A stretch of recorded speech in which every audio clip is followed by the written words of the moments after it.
Welcome into the latest edition of ESPN FC. I'm Dan Thomas, joined by Craig Burley here in the studio. Later on, we'll be discussing why Shaka Islam may be delighted with breaking news. It looks like Isak won't be going to Liverpool. But we kick things off by welcoming Frank Leboeuf, and Alex Kirkland is with us as well. As Alex, we want to talk about the future of a superstar at Real Madrid, someone who hasn't been at his best for the last 12 months. And there seems to be a question now about his future overall at the club and Mr. Vinicius Junior.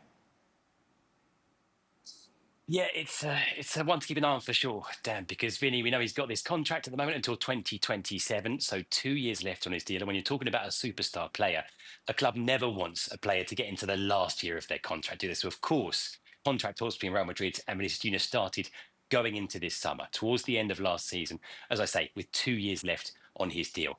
Now, what we know is that the demands of Vini Jr. in terms of how much money he's asking for and what Madrid have offered him so far, there's still a big gap between those two figures. It's not a gap at the moment they've been willing to bridge. And at the moment, that's where we are. Now, of course, this was never going to be, I don't think, straightforward, despite all the noise we heard from, Vinicius. Every chance he got last season kept saying, I love being at Real Madrid. I want to stay. I want to be here for a long time. I want to keep making history. That's one thing. But these kind of contract negotiations between clubs and agents and players are another. And of course, Vini and his team have a very clear idea of his worth, what he deserves to be earning. But the club are trying to keep, a pay structure together, and they've got to look at other players, other big earners like Mbappe or Bellingham or whoever else, and make sure that Vini fits into that pay structure. So it's certainly one to watch. It hasn't reached a conclusion yet. We're not at a point, I think, or close to a point where they're, giving up on those talks. But at the moment, it looks to be at a bit of a standstill. Well, it's interesting, Craig, we talk about contract talks, and let's talk about one that we talked about, obviously discussed a lot, was Mo Salah. Yeah. In the end, he stayed at Liverpool, signed a big contract. Slightly different, obviously, because he was in his last year. But what's interesting in that scenario, Salah was holding all the cards, yeah? Given how good he'd been that season, how important he'd been to Liverpool. Well, Vinicius was holding a lot of cards this season before. That's where I'm going. It's not quite the same now, is it, for Vinicius? The season before, when they won the league and they won the Champions League, and he was effectively partnering Rodrigo before Mbappe got to the club. He was outstanding. Last season, and I You came up with these stats, didn't you?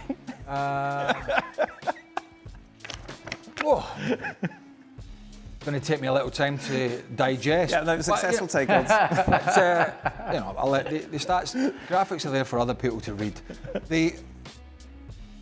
I'll say this. We shouldn't single out Vinicius Junior for having a bad season last year, because he did, but he was far from the only one, and an unsuccessful season for Real Madrid. But bearing in mind, he probably believes he's the big cheese alongside Kylian Mbappe. He certainly didn't show that last year. His performances were substandard by his standard. His attitude at times was substandard. Needed to be a Real Madrid or any other player for that matter.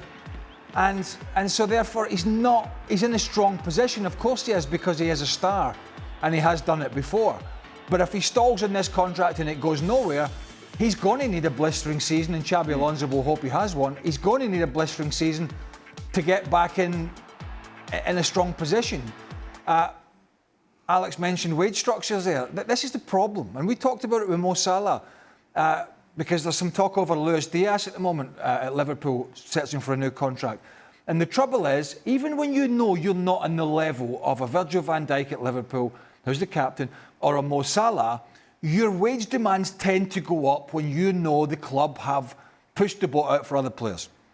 And that is the problem when you open that door. When you pay 2 or 3 players extraordinary amounts of money, then it is only natural that the others will go, well, okay, I know I'm not going to get what Kylian Mbappe's getting. I know I'm not going to get that, but we're a long way away here. And by the way, I think I'm as important as him. So it's a very difficult scenario for a club to get into, because you want the superstars, you want to bring them in, you want to keep the ones you've got, a la Liverpool. But as soon as you open the doors to humongous wages, guess what players do in the dressing rooms? They talk. Yeah. They talk, and they don't specifically say, oh, I'm on 500,000, whatever. But they kind of chit-chat amongst themselves, and there is a ballpark they know. And if one player feels he's getting left behind, and he is a big player in that team, and then there is a big gap, that's a problem for the player, for his agent, but just as much for the club trying to re-sign him. Take us into the dynamic of a dressing room like that, Frank, where obviously you've got someone like Kylian Mbappe who's come in, who hasn't won the Champions League, as of course the rest of the team have, yet it's getting paid more weekly than any other player.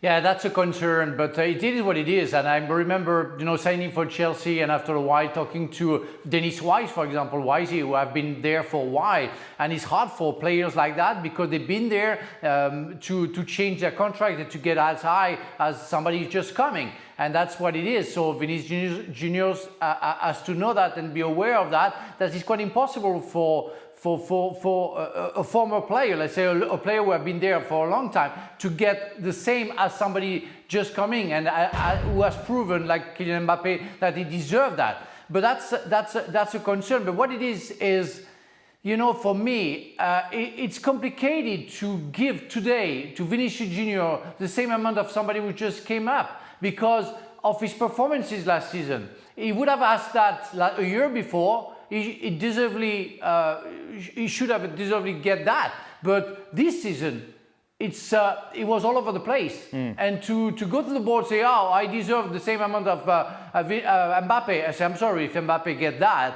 but that was the demand and the offer. But you've been quite not good last season, so why do you want? And if you give us the same season the next season, well, we're okay for you to leave because you're not the players we were expecting to see. So for him, it's not the right time to ask for anything. But you don't want to slam, before we go back to Alex, we don't want to slam the door in his face, which I'm sure they are not. Because what Real Madrid and particularly Xabi Alonso do not need is a very unhappy, sulking Vinicius Junior this season. That is going to be no good for them on the field. You think about Barcelona, you talk about the front three last year. It was the front three. Yeah, there was times we talked about Lamine Yamal, and other times we talked about Rafinha and Lewandowski scored goals, but it wasn't one of those players on his own. And with Rodrigo sort of on the sidelines or on his way out, Real Madrid need Vinicius Junior, if they're going to be successful, to be some sort of foil for Kylian Mbappe. Kylian Mbappe is not going to do it on his own. If Rodrigo's out, and Vinicius Junior has got his head turned because he's not happy, Real Madrid will be unsuccessful. So they need to play a fine line here in terms of, taking the negotiations forward with him, but keeping him happy so that he's playing well on the field, because Xabi Alonso needs a Vinicius Junior to be helping Kylian Mbappe if they're going to be successful in Spain next year. The news cycle.